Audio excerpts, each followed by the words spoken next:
नमस्कार.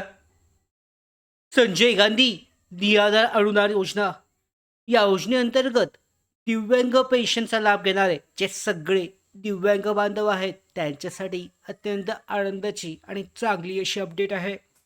राज्य शासनाकडून सप्टेंबर महिन्यासाठीचं पेन्शन वितरित करण्यासाठीचा शासन निर्णय जी आर जो आहे हा आज जारी केलेला आहे. आता हा जी आर जारी झालाय, पहिल्यांदा आपण शासन निर्णय संपूर्ण जाणून घेऊयात, पाहून घेऊयात. त्याच्यानंतर ना आता सप्टेंबर महिन्यासाठीची पेन्शन लाभार्थ्यांच्या बँक खात्यामध्ये कधीपर्यंत जमा होऊ शकते हे सुद्धा जाणून घेऊयात. म्हणजे टप्प्याटप्प्याने प्रोसेस ही कशी असेल हे जाणून घेऊयात. सुरुवात करूयात. तत्पूर्वी नवीन असाल मराठी बिग गाईड या यूट्यूब चॅनलवर, तर अशाच ज्या महत्त्वाच्या अपडेट आहेत निराधार योजनेअंतर्गत पेन्शनबाबतच्या, त्याचबरोबर योजनेबाबतच्या सगळ्या अपडेट मिळवण्यासाठी मराठी बिग गाईड यूट्यूब चॅनलला सबस्क्राईब करा. सुरुवात करूयात. शासन निर्णय जो पाहू शकता जारी झालेला आहे. राज्य शासनामार्फत विशेष सहाय्य योजनेच्या दिव्यांग लाभार्थ्यांसाठी निधी वितरित करण्याबाबतचा हा शासन निर्णय जारी झालेला आहे. महाराष्ट्र शासन दिव्यांग सक्षमीकरण विभाग यांच्या अंतर्गत 24 ऑगस्ट म्हणजे आजचा हा शासन निर्णय आहे.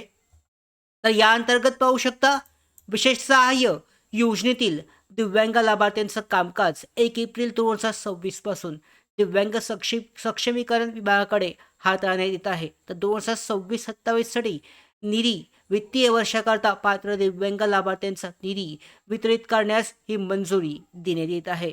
मग ही डीबीटी प्रक्रिया बाबतची ही मंजुरी देण्यात आली आहे.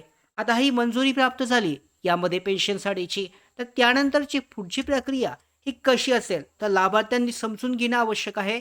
एकदा का शासन निर्णय जारी झाला की पुढच्या 6 ते 7 दिवसामध्ये यानंतर ना पोर्टलवर परिपत्रक नोटिफिकेशन जारी केले जाईल की जी पेन्शन आहे हे पेन्शन ज्या वितरित करण्यासाठी पुढचे 1 ते 2 दिवस जी पोर्टल आहे डीबीटी पोर्टल ही बंद ठेवली जाईल. तर यामध्ये पुन्हा नवीन अपडेट आलेली आहे. डीबीटी पोर्टलवर जेव्हा जी आर-एफ-टी प्रोसेस सुरू होते, तर आर-एफ-टी प्रोसेस म्हणजे डायरेक्टली पेन्शन जमा होत नाही. त्याच्यानंतर 2 ते 4 दिवस लागतात. आता हा वेळ जर आपण पकडला, हा जर कालावधी आपण जर सगळं पकडला, तर लाभार्थ्यांची पेन्शन त्यांच्या बँक खात्यामध्ये जमा व्हायला 5 ते 6 सप्टेंबरपर्यंतचा कालावधी लागू शकतो.